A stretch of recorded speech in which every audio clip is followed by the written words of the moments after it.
Raquel Varela, esta questão da liberdade e do que é a liberdade é uma questão que nos acompanha sempre, desde o início da nossa existência, do início das primeiras civilizações, não é? E tem muito a ver com a nossa vontade de autodeterminação, de podermos livremente fazer as nossas escolhas.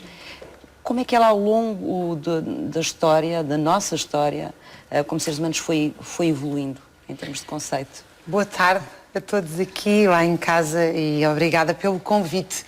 Eu acho que a chave está nessa palavrinha mágica que disse, chamada autodeterminação. Esse espectro da autodeterminação, ou seja, a quantidade de coisas que nós podemos fazer, conhecer, sentir, aumentou historicamente nos últimos 200 anos como nunca tinha aumentado antes na história da humanidade. E eu gostava de lembrar isto porque há aqui dois conceitos que estão intimamente ligados e que provavelmente vão estar ligados na nossa conversa, conhecendo eu já as pessoas com quem nós vamos debater, que é o conceito de liberdade e de igualdade e de liberdade e de produção, abundância. Ou seja, o homem conseguir dominar a natureza, não estar dependente de pragas agrícolas, de fomes, de andar de terra em terra a recolher bagas, quer dizer, a quantidade de coisas que nós conseguimos produzir coletivamente aumentou-nos imenso o espectro de liberdade. Também nos tornou mais dependentes uns dos outros. Mas ser dependentes uns dos outros, quer dizer, o homem sempre foi dependente uns dos outros e é a cooperação que, aliás, nos faz enquanto espécie a gerir também a liberdade de uma outra forma. Claro, e obriga-nos sobretudo a gerir as relações sociais, mas também as relações de produção de outra forma.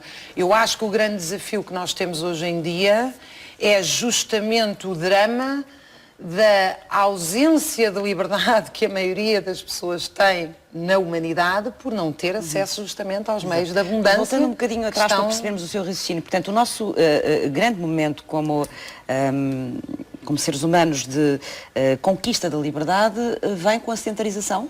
Não, ele vem, claro que a sedentarização, o domínio agrícola, etc., é fundamental porque nós aumentamos a produção e aumentamos inclusive o excedente, quer dizer, para dar um exemplo, nós só temos liberdade de pintar, de criar e, portanto, ocupar o nosso cérebro com estas coisas importantíssimas, que é a criação, o que nos permite desenvolver, ser melhores, ser mais, porque temos coisas básicas como a alimentação garantidas, não é? E desse ponto de vista a agricultura é fundamental. Agora, o grande passo em frente nessa produção coletiva dá-se, obviamente, com o advento do capitalismo sobre o feudalismo e, portanto, com todo o desenvolvimento que é permitido e que eu acho, junto com outros colegas historiadores, que isso está posto em causa desde a Primeira Guerra Mundial. Ou seja, aquilo que foi um modo de produção profundamente progressista, no sentido de trazer imenso à humanidade, começa a ser um modo de produção destrutivo a partir da Primeira Guerra Mundial. Isto é, assim, uma questão, é uma questão complexa, mas é uma questão que eu acho que faz muito... Que viragem ou que inversão é que se faz nessa altura? Não, a inversão que se faz é que o modo de produção, inicialmente, pela competição, pela criação do mercado nacional e não por um mercado, digamos, feudal, permite um extraordinário desenvolvimento das forças produtivas, do desenvolvimento tecnológico, científico, etc. Mas a partir, enfim, dos primeiros 25 anos do século XX, a produção de lucro está dependente da destruição, nomeadamente da economia de guerra. E isto não é uma abstração. Hoje a maior indústria do mundo é a indústria militar norte-americana. Ou seja, nós estamos em cima de um vulcão em que 1% da humanidade concentra 47% da riqueza, porque nós temos um modo de produção virado para o lucro. Mas este modo de produção teve um momento histórico que significou um salto imenso na produção, porque nós precisamos de produzir coletivamente para libertar as pessoas para muitas coisas. Coisas tão simples como foram ditas ali, que são simples, mas são aquilo que nos fazem humanos, como amar.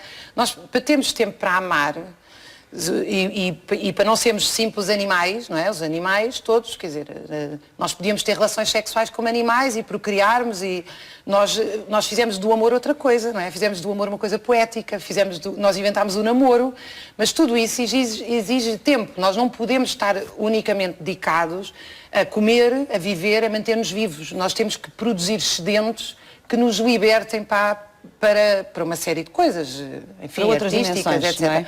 Claro, são importantes mas isso implica, portanto, um acesso minimamente igual aos bens de abundância e de sobrevivência. Nós não podemos ter pessoas com fome, nós não podemos ter pessoas sem habitação. Quer dizer, há aqui mínimos históricos que têm que ser alcançados para que toda a gente possa dizer que vive em liberdade, no sentido pleno da palavra, obviamente.